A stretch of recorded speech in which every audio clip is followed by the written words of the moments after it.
खूप वेळेस तुम्ही मला विचारताय की ताई हा म्युझिक कुठून घेतलाय. त्याचा मी एक लॉंग व्हिडिओ टाकला होता, तरी पण मी तुम्हाला परत सांगते की त्याच्याबद्दल मला काही माहिती नाही. प्लीज तेवढंच मला विचारू नका. जे मला माहिती असतं ते मी तुमच्यासोबत शेअर करत असते आणि तुम्ही मला म्हणजे कोणत्या ॲपनं एडिटिंग करते वगैरे हे सगळं मी तुम्हाला सांगितलेलं आहे आणि व्हिडिओ कसं अपलोड करते ते पण एकदा दाखवू. तर नक्कीच मी दाखवेल, त्याचा एक व्हिडिओ बनवेलच मी. प्रयत्न माझा चालू आहे की लॉंग व्हिडिओ मी तसं बनवायलाच पाहिजे आणि नक्कीच मी तुमच्यासोबत शेअर करेल. पण त्या म्युझिकबद्दल मला प्लीज विचारू नका, त्याच्याबद्दल मला इतकं काही माहिती नाही आहे आणि सारखं मला नाही म्हणणं पण चांगलं वाटत नाही. मी कोणत्याच गोष्टीला इतकं नाही म्हणत नाही. पहिल्यांदा तुम्हाला इतकं नाही म्हणते तर समजून घ्या प्लीज.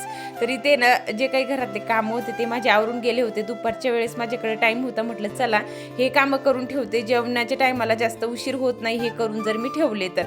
शेंगदाणे फोडून घेतले, लसूण साफ करायचं होता पण काय करायचं, इतकं वल्ला आहे ना तर तो निघतच नाहीये. म्हटलं चला याला वाळू घालते. तर वाळलं की मग लवकर तो निघेल असं मला वाटत होतं, म्हणून एका मोठ्या ट्रे मध्ये घेतलंय आणि म्हटलं चला आता बाहेर वाळू घालते.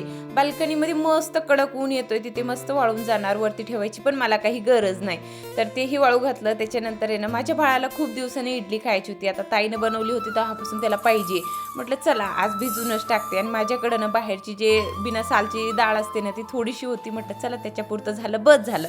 आणि घरची जी डाळ आहेत ना त्याला ना म्हणजे साल वगैरे असते तर ते काढायला खूप उशीर लागतं आणि याला इतकं काही उशीर लागत नाही. मी इडलीसाठी ना मी राशनचे तांदूळ घेत असते. आता त्याला भरपूर काही असं क्लीन करावं लागते तेव्हा ते स्वच्छ होतात. त्याच्यामध्ये काही ना काही खडे वगैरे किंवा धूळ वगैरे असते ते पोत्यामध्ये येतात. आता राशनचं बोललंय तर मग थोडंसं इकडे तिकडे ते टाकत असतात आणि त्याचीच इडली छान बनते.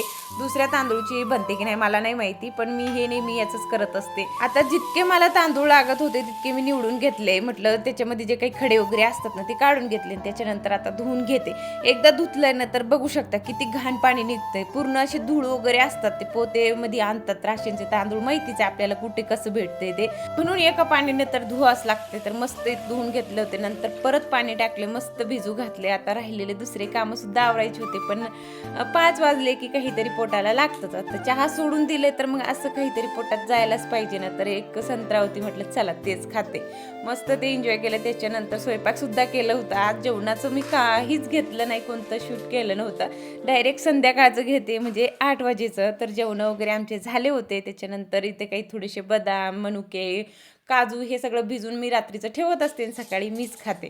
त्याच्यानंतर सगळ्यात महत्त्वाचं काम माझं हाच असतं मेडिसिन घेणं. तेही मला आता इथं घ्यायची होत्या आणि इतकं ना म्हणजे 4 तरी आहे एका टायमाला. तर ते खायला खूप मला कंटाळा येतं पण काय करते, खावंच लागते. तर चला भेटूया उद्याच्या ब्लॉगमध्ये. बाय.